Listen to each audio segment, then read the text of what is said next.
This is the best sounding Thocky keyboard. How to thock. Creamy? Thocky? Why not both? How to make any keyboard thock. This keyboard should not sound this good. This gaming keyboard thocks. Thock. It's perfect. What is going on with keyboard enthusiasts? I can understand the appeal of a mechanical keyboard over a membrane one, but the custom keyboard universe is on another level. And I'm sure you have seen a bunch of different keyboards out there, with different shapes, sizes, keycaps, sliders, wheels, you name it. But the thing that most people seems to talk about custom keyboards is lubing the switches. Apparently, lubing the switches can make your keyboard feel like out of this world. And there's a bunch of sound tests between lubed and unlubed switches. So I decided to finally give it a try and see if it really makes a difference. And I still have this custom keyboard that I reviewed here previously, which will be the perfect test subject. The switches are unlubed, with the exception of the stabilizers of the spacebar. And its mechanical switches are linear, which is perfect to test it out, because there's no bumps or mechanical clicks in the way. And after searching for a while, I found out that this Krytox lubricant seems to be the perfect for the test. It makes the switches extra creamy and smooth. Yummy. So all we have to do now is search for this Krytox and... wow, this keyboard thing has gone too far. Okay, I just hope this video can still get monetized. And I found a lube with the same specification. The brand is not Krytox, but after searching, I found out that this is the same lube with a different package. After a few days, the package arrived with a lube and a brush. GPL stands for General Purpose Lube. 205 is the type of the lube, and G stands for the grade. The lower the grade, the more fluid and liquid the lube will be.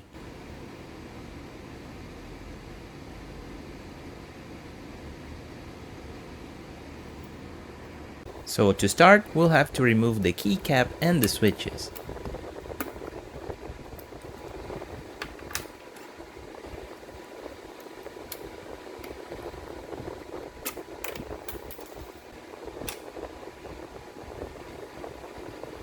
I didn't have the correct tool to open the switch, but it shouldn't be hard. You can easily open it by inserting a screwdriver here and twisting. And with the switch opened, we can see the part that needs to be lubed.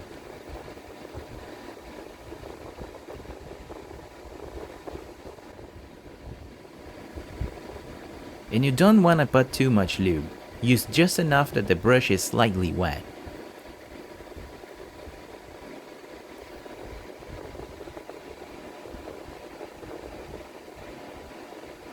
Gently lube the bottom housing of the switch.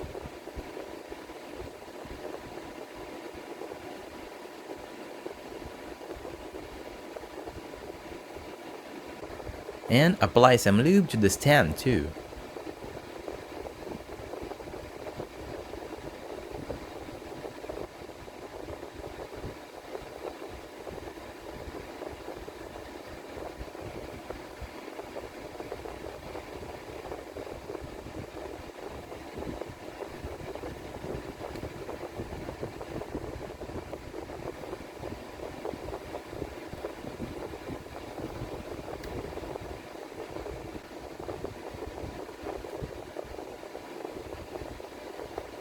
After lubing everything, reassemble the switch.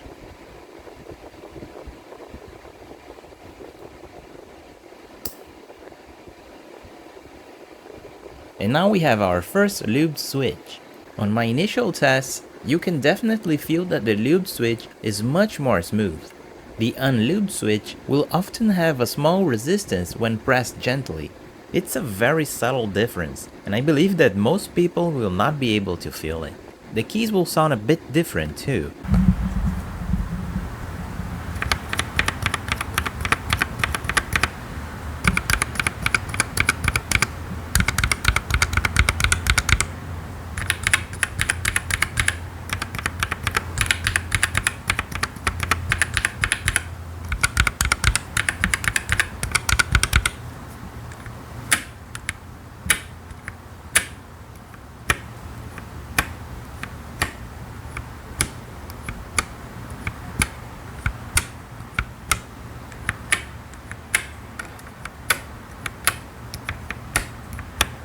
Now all we have to do is lube all of the other 61 keys.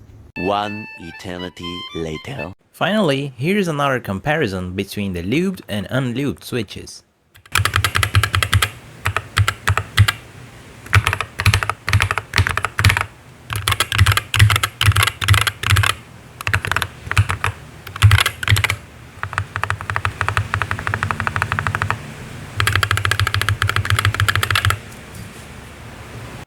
So I can finally say that I have a Thocky keyboard. But is it worth it? Well, lubing the switches will definitely make a difference. But it is a very subtle difference. This is something that just someone who types a lot will be able to feel. For us gamers, this is totally irrelevant.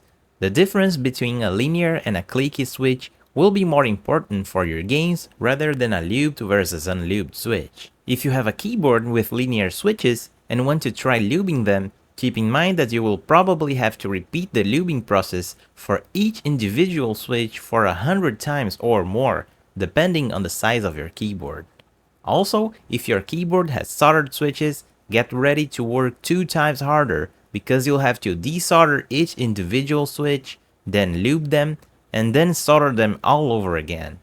If your keyboard has hot swappable keys, then it can be a bit more doable because you can lube a few switches each week. You'll just have to deal with having a half-lubed keyboard for a while. Anyway, this was my overall experience with lubing a keyboard for the first time. I hope I could help you deciding if it's worth for you or not. Unfortunately, the company that makes this keyboard I used in the video seems to have gone bankrupt, as their website is gone and their store on Amazon has only 2 models available.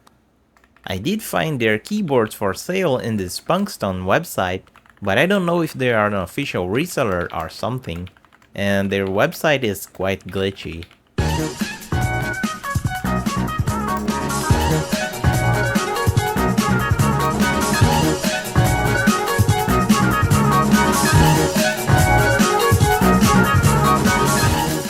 So if you really want them, I recommend going with the Amazon store.